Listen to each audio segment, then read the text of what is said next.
Olá, eu sou Jaime Ribeiro, sou CEO e cofundador da Educa, sou engenheiro químico e tenho especialização em marketing e em gestão de negócios. Hoje nós vamos falar sobre um tema muito contemporâneo, a conexão familiar na era digital. Toda vez que nós pensamos na conexão familiar, automaticamente lembramos o quanto hoje nas redes digitais a evocação da família está presente. É comum nós olharmos a hashtag família é tudo, nós observarmos que, principalmente nos momentos de festa, as pessoas estão sempre postando ou trazendo para a hipervisibilidade as suas conexões familiares ou a sua relação com as pessoas que amam. Obviamente, causa um estranhamento quando nós observamos as redes digitais e olhamos essa enxurrada de conexão familiar que às vezes parece não fazer parte da vida cotidiana de todas as pessoas.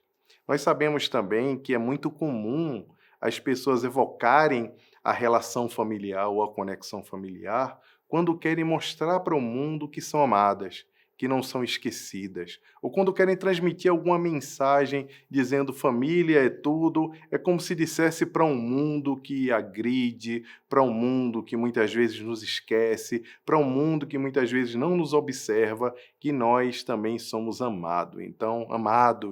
Então, quando nós falamos família é tudo, nós queremos dizer, olha, eu não estou sozinho, eu tenho uma rede de apoio por perto.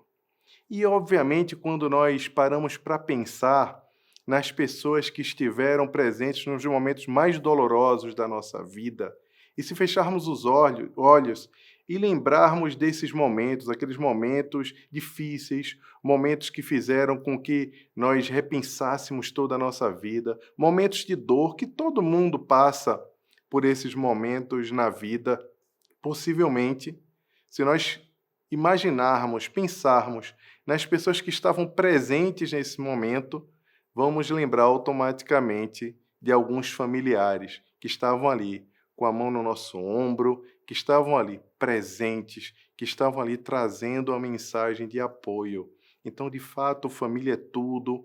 A evocação dessa presença das pessoas que conhecem a nossa história é muito importante para nos suportar, nos ajudar a lidar com a vida que tem muitos momentos de alegria, mas também tem momentos desafiadores.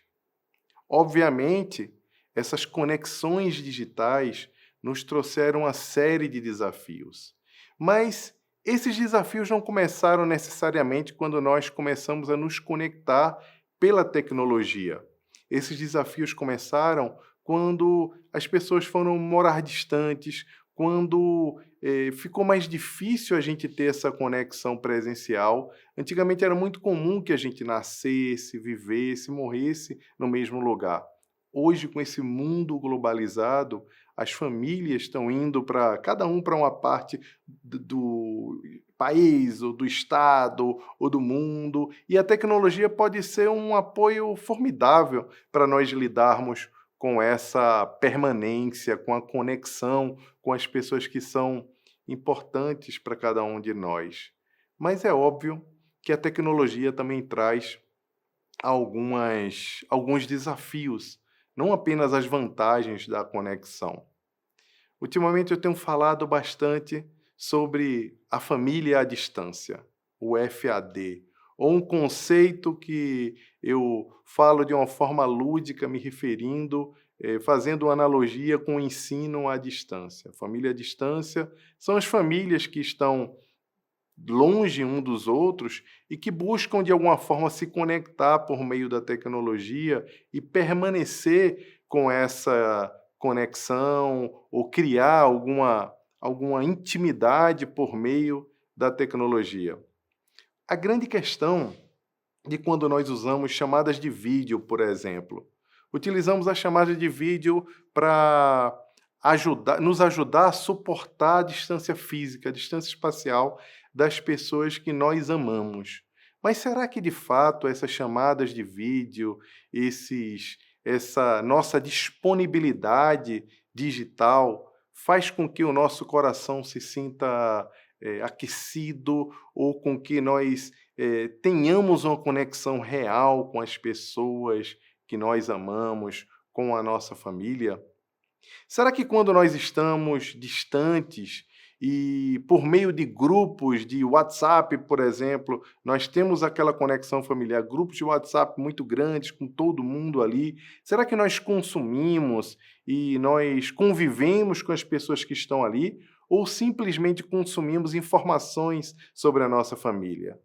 São muitas notícias, muitos compartilhamentos, muitos conteúdos que passam nesse grupo, criando uma sensação de aproximação, criando uma sensação de que nós estamos numa roda de conversa familiar.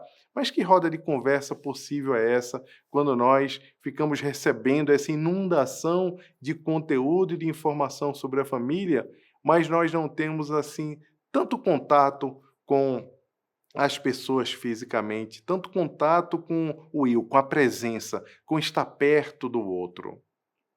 Parece que é um pouco difícil a gente entender que a disponibilidade não é a presença. A disponibilidade digital não provoca a nossa interação genuína. Muitas vezes nós usamos a tecnologia para conversarmos com as pessoas e temos a sensação de que aquela saudade foi abrandada, que aquele momento foi um momento muito especial e, de fato, isso nos ajuda bastante e nos desobrigamos da nossa presença física, de estarmos juntos das pessoas às quais amamos. As conexões reais só são possíveis de acontecer quando estamos olhando no olho do outro. O ser humano hoje, da era digital, e é bom lembrar que a era digital faz uma alusão à digital do dedo, desse dedo apontador, desse dedo contador, desse dedo que olha as coisas e olha as pessoas e passa por elas com um simples toque. Então, o homem da atualidade, ele não usa os braços para abraçar, ele não usa a mão para abraçar a mão, ele usa o dedo para passar as pessoas, para passar as imagens, para passar a vida, como se tudo fosse feito de uma forma mágica, que com o dedo você pudesse mudar tudo aquilo que te desagrada, você pudesse tirar da frente todos aqueles parentes ou amigos que postam coisas que você não gosta, quando na verdade na interação presencial, junto àquelas pessoas, você não pode simplesmente passar o dedo e fazer com que aquele familiar ou aquele parente que não tem tanta afinidade, ou com aquela pessoa que está fazendo uma piada que não é tão agradável, ou qualquer outra coisa que afeta a nossa positividade, como Byung-Chul Han tão fala que nós vivemos agora uma sociedade da positividade, e esse filósofo nos traz essa perspectiva porque ele nos convoca a pensar o quanto nós devemos conviver com o diferente, que é a alteridade ou que é a falta de positividade. Então, nós que estamos tão acostumados nesse universo digital a mudar tudo aquilo que nos desagrada com o dedo, somos obrigados no presencial a conviver com essa diferença, aprender com ela e também desenvolver resiliência, paciência e outro tipo de conexão que é possível. Essas conexões que só são possíveis por meio de uma presença física. Então, esse homem da sociedade do agora, que não usa os braços para abraçar, mas que usa o dedo para mudar cenários, se acostumou com essa falsa disponibilidade da era digital. Então, quando você se desobriga de estar presente porque você está disponível, seja por um grupo de mensagem, seja por uma chamada de vídeo, você perde uma grande oportunidade na sua vida. Porque cada um de nós é remédio para as pessoas que nós amamos. Cada um de nós, em algum momento da vida, nesses momentos de dores que eu falei agora há pouco, já fomos também remédio para pessoas que passaram por situações muito difíceis. Algumas pessoas também já foram remédios na nossa vida. Nesses momentos difíceis, nesses momentos de dor, nesses momentos em que a vida parecia até que não parecia que valia a pena ser vivida, alguém estava ali, com um sorriso, com a palavra, com um abraço, com a mão no ombro, E naquele momento, aquele familiar, aquela pessoa amada, foi cura para cada um de nós. E nós também somos cura para as pessoas da nossa família. E quando chegamos, muitas vezes, nós que já não fazemos mais parte daquela rotina familiar quando estamos distantes, mas chegamos para visitar os nossos pais ou visitar parentes que nós não vemos há tanto tempo, algumas vezes o nosso sorriso, a nossa presença também pode fazer com que alguma dor que ali está seja curada, em especial os idosos, os mais velhos.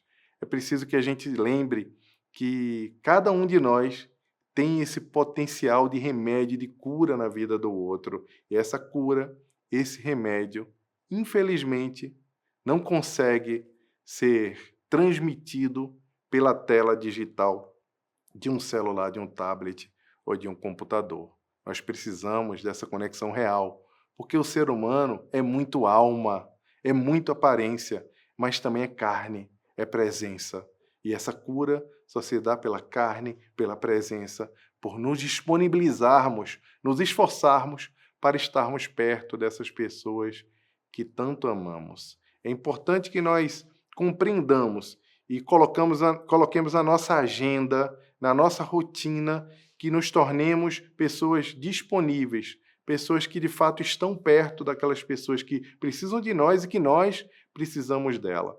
Algumas vezes nós esquecemos quem nós somos e o quanto essa conexão familiar tem a ver com a nossa construção de vida, os esforços, todo o amor que foi depositado para que nós chegássemos onde nós chegamos, muito facilmente são esquecidos pela nossa rotina, pela forma egocêntrica que nós encaramos a vida e encaramos o mundo. Mas é bom sempre lembrar e resgatar as nossas raízes, os esforços que foram feitos para que nós nos transformássemos em quem nós somos. Outro dia, eu estava conversando com um amigo, e um amigo de infância, muito querido, e eu estava na casa dele quando nós éramos ainda crianças. E ele foi pegar na geladeira quando a cozinha estava toda molhada e ele tomou um choque. Ficou agarrado na geladeira. E quando ele ficou agarrado na geladeira, a mãe dele, eu lembro que eu estava presente nesse momento, saiu correndo, puxou, abraçou ele, abraçou o corpo dele, não quis saber se tinha choque, se não tinha choque, o que ia acontecer, jogou ele no chão. Os dois escorregaram naquele chão molhado, escorregadio, cheio de sabão, e a mãe caía, abraçava ele, com uma mão segurava o pescoço dele, com a outra puxava a língua dele dentro da boca para dizer: olha, você vai sobreviver. E depois, já adultos, em outro tempo, eu estava numa mesa com ele no jantar e eu o vi se queixando da mãe, falando mal da mãe, dizendo o quanto a mãe estava difícil de se conviver, o quanto a mãe tinha se tornado um peso para aquela família. E eu parei e falei: para agora. A imagem que eu tenho da sua mãe não é essa. A imagem que eu tenho da sua mãe é daquela pessoa que se jogou no meio da água com sabão, que te abraçou, que caiu contigo no chão, se esborrachou e só sossegou quando a sua língua, quando sua vida estava salva, fazendo isso com as próprias mãos. Talvez ela não tivesse noção alguma de como fazer aquele tipo de socorro, de primeiros socorros, mas ela fez e ela salvou a tua vida. Então, para mim, a tua mãe é aquela que te criou, é aquela que salvou a tua vida, é aquela que te deu a vida. Então, nós não podemos nunca esquecer de nos tornarmos presentes na vida de quem importa. Na vida digital é muito comum que nós sejamos convidados ou sejamos tentados a nos tornarmos importantes. A gente vê pessoas que constroem conteúdo, como no meu caso, que eu faço construção de conteúdo nas minhas redes sociais, e um dia eu estava fazendo palestra, e aí uma pessoa que falou que trabalhava com o digital, falou assim para mim: Jaime, por que você não posta mais nas tuas redes sociais? Por que você não viaja mais fazendo palestras? Eu gosto tanto de ouvir você. Se você viajar mais para fazer palestras, se você postar mais, fazer mais stories, ter uma frequência maior nas redes sociais, ativar também o teu canal no YouTube, com certeza você vai se tornar muito conhecido, você vai virar um influencer importante. E eu olhei para ele e falei: meu amigo, a minha atividade digital está exatamente do tamanho que eu acho que ela precisa ser. Sabe por quê? Porque eu não quero ser um influencer para todo mundo. Eu quero ser um influencer para minha filha que está em casa. Eu quero que a minha filha, quando acorde, ela me chame e eu esteja lá o máximo de vezes possíveis que eu conseguir. Eu quero que ela entenda quais são meus valores, quais são meus princípios, o que eu posso ensinar para ela. E eu não posso ser um influencer para o mundo e não ser um influencer para a vida da minha filha. Então, para mim, é mais importante que eu seja uma pessoa presente, fazendo com que aquela pessoa seja influenciada para o bem, seja uma pessoa, uma boa pessoa no futuro, do que eu me preocupar em me tornar importante para quem não é importante. Enquanto quem é importante para mim, quem realmente importa, não tem a minha presença. Essa sociedade digital que nos convida o tempo todo a nos conectarmos com o mundo. E quando nós estamos nos conectando com o mundo, automaticamente estamos nos desconectando com quem está presente, com quem está ali. É preciso ter muita sabedoria, muito pensamento crítico para poder proporcionar esses momentos que fazem e vão fazer com que nós tenhamos uma vida familiar conectada, não a conexão digital. Como é que nós podemos fazer isso? Promovendo esses momentos offline, esses momentos presenciais. Os jogos de tabuleiro têm se multiplicado rapidamente novamente porque as pessoas descobriram, ao longo inclusive do distanciamento social, da pandemia que aconteceu agora há pouco, descobriram que era um bom momento de conexão familiar longe das telas. Praticar esporte juntos, fazer passeios, viagens, e promover essa conexão por meio de combinados que façam com que as pessoas entendam que existem momentos que precisam ser respeitados, esses momentos de conexão real. Quando estamos numa chamada de vídeo, nós podemos facilmente minimizar, continuar falando sem que a pessoa nem perceba que nós não estamos ali com a atenção plena com ela. Quando nós estamos cara a cara, só nos resta os olhos, nos resta interagir com aquela pessoa, abraçá-la, tê-la por perto, mesmo em silêncio. Muitas vezes o silêncio presencial fala mais do que a inundação de digitação e de faz de conta presencial da disponibilidade da era digital. Essa reflexão que eu queria deixar para vocês na nossa primeira aula, e na próxima aula nós vamos entrar um pouquinho na seara do casamento. Vamos falar sobre o casamento na era digital, os seus desafios e em tudo aquilo que nós precisamos observar para não sermos capturados pelo digital e esquecermos das pessoas que nós amamos.